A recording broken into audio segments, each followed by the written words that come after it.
ಏನು ಪತಿದೇವ್ರಿ? ಏನು ಈ ಭೋಗದೇವಿ? ಕೂಸಿನವನ್ನ ಎಲ್ಲಿಂದ ಪಡೆದುಕೊಂಡು ಬಂದ್ರಿ ಪತಿದೇವ್ರೆ? ಏನು ಭೋಗದೇವಿ?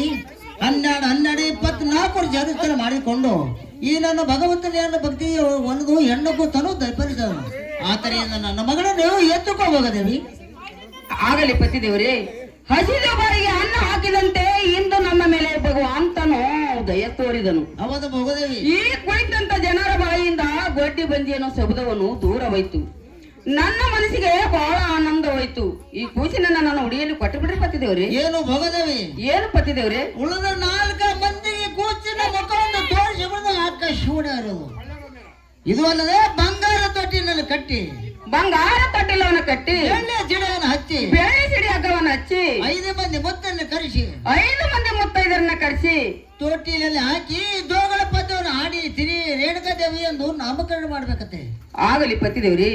ನೀವ್ ಹೇಳಿದ ಇಚ್ಛೆದಂತೆ ಬಂಗಾರ ತೊಟ್ಟಿಲವನ್ನು ಕಟ್ಟಿ ಬೆಳ್ಳಿ ಸಿಡಿ ಹಗ್ಗವನ್ನು ಹಚ್ಚಿ 5 ಮಂದಿ ಮುತ್ತೈದರನ್ನ ಕರೆಸಿ ಶ್ರೀಮತ ರೇಣುಕರಾಜನ ಮಗಳು ರೇಣುಕಾದೇವಿ ಎಂದು ನಾಮಕರಣ ಮಾಡಕ ಪತಿದೇವ್ರಿ.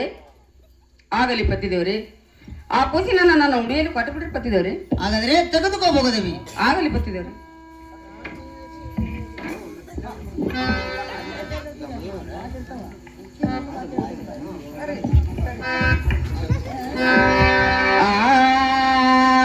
ಮನಮವನ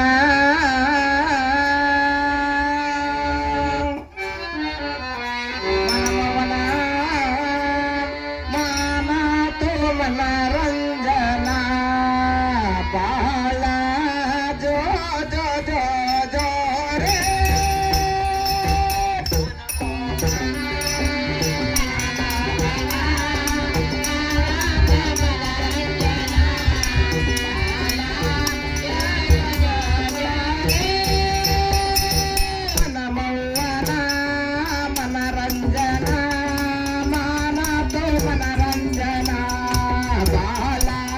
ಜೋ ಜೋ ಜೋ ಜೋ ರೇ.